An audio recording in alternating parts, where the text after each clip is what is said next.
Well, I am deeply concerned, as all of us ought to be, by this raid on the Fulton County Board of Elections. Listen, as a voice for the people of Georgia, there's nothing more sacred and important to me than protecting the voice of Georgians. And so the president continues to double down on old conspiracies regarding the 2020 election with this raid on the Board of Elections.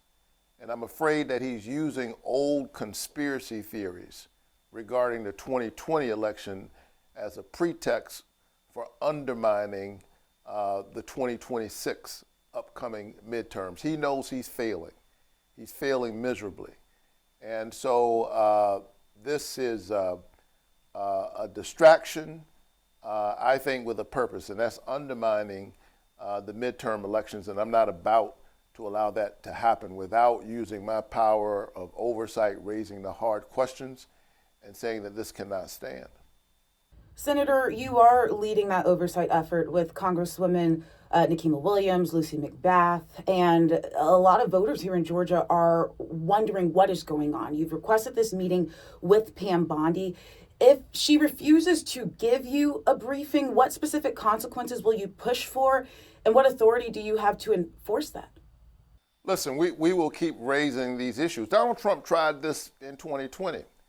And the voters of Georgia, they were the ones ultimately who held him accountable. They fired him. And try as he might to disrupt our elections in 2026, part of the response, and I'll continue to do my work as a voice for Georgia in the Senate, but part of how you respond to these awful efforts at voter suppression is to turn out in such large numbers that the outcome is overwhelming and cannot be disputed. And so I think Georgians have seen this before.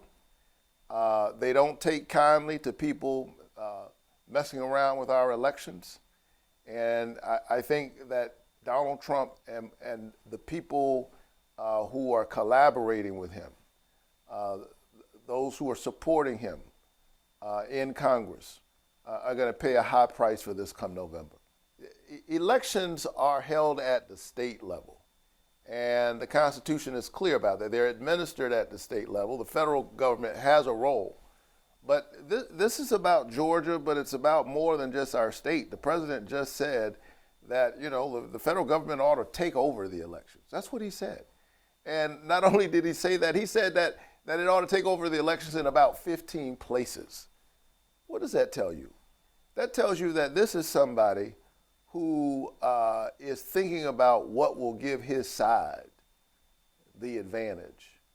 And I submit to you that Republicans, every bit as much as Democrats, ought to be rising up and saying, no, absolutely not. This is not who we are. We are a democracy. We allow those who aspire to public office, those who are in office, to make their case to the people of Georgia, to make their case to the American people. And then the people get to speak. What is all of this nonsense of calling in to the state of Texas and saying you need 5 more seats, and then raiding the Board of Elections in Fulton County, Georgia, and then saying to the people in Minneapolis, if you want ICE off of your streets, if you want to end the occupation of your neighborhoods, turn over your voter rolls. Let's be clear.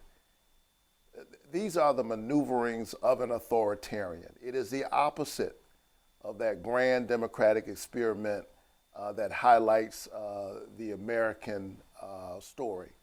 And so I'm going to stand up against this with all my might, but we need the citizens of Georgia to raise their voices in November and leading up to November and saying to Donald Trump, you work for us, and those of us who are in Congress, you work for us, and at the end of the day, it's the people who get to decide, not the politicians. Senator Warnock, I'm glad that you touched on immigration because I wanted to ask you about your trip to Minneapolis. You went there to pay your respects to Mr. Preddy, who lost his life at the hands of ICE agents.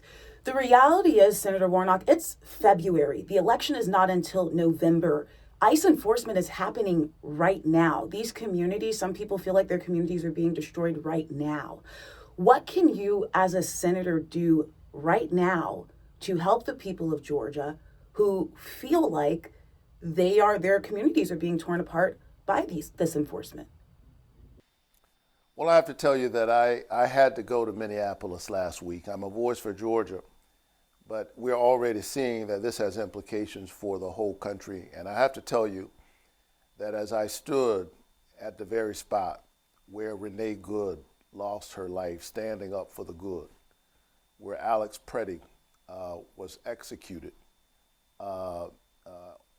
live and on camera, I felt like I was standing on holy ground, ground consecrated by the blood of patriots who insist on making sure that all of us are protected. And I promised myself then, and I promised the people that I talked to that day, faith leaders and others who gathered in a meeting, that I would do everything I could, that I would not provide another dime of funding to ICE until we begin to hold this paramilitary operation that we're seeing on American streets accountable. And I've lived up to that promise. That's why I voted not to fund ICE last week. We had 6 appropriations bills. We insisted that they separate them. And we will keep holding them accountable. There is over the next 2 weeks an important negotiation and conversation about how to hold this paramilitary occupation that we're seeing in Minneapolis and that could very well come to streets near us accountable. So the people of Georgia should be sure that I remain vigilant on this front. Congress has the power of the purse. And as we talk about DHS funding and ICE funding over the next few weeks, I intend to hold the administration accountable.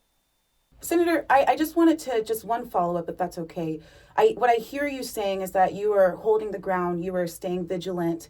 You will not vote in right now with the partial government shutdown for any more DHS funding. Are there any other policies that we could see take place between now and November that you are pushing for that could provide protections to communities in Georgia who feel like they are at threat of ICE enforcement? Listen, as we're having this conversation, let me be clear where I stand. No more masked men jumping out of unmarked cars on our streets. No more using children as bait. No more barging into the homes of ordinary citizens without a warrant. These are basic civil protections that I learned in 9th grade civics class. You don't have to have a law degree or to serve in the Senate to know that these things are wrong, and I intend to hold the Trump Vance regime that is trying to turn our American democracy into an authoritarian experience. I intend to hold them accountable.